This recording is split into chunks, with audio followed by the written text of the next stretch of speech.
ভাগ্যের নির্মম পরিহাস।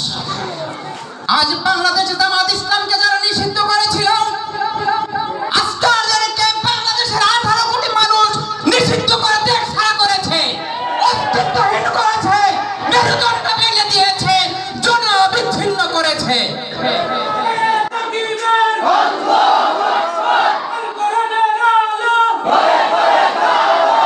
সম্মানিত উপস্থিতি,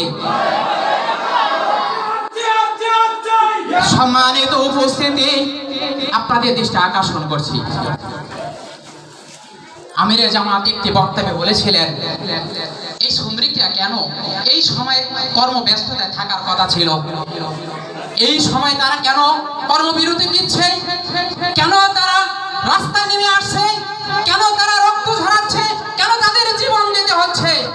বাংলাদেশ জামাত ইসলাম যদি ক্ষমতায় আসে তথা বাংলাদেশ ইসলামী রাষ্ট্র কায়েম হয়, তাহলে এই শ্রমিকদেরকে রাস্তায় নেমে আসতে হবে না, রক্ত ঝরাতে হবে না, জীবন দিতে হবে না, তাদের অধিকার তারা চাওয়ার আগেই পেয়ে যাবে।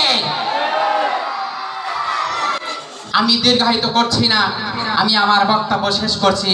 বাংলাদেশ জামাত ইসলাম জিন্দাবাদ, বাংলাদেশ জামাত ইসলাম জিন্দাবাদ, বীর চট্টলা জিন্দাবাদ।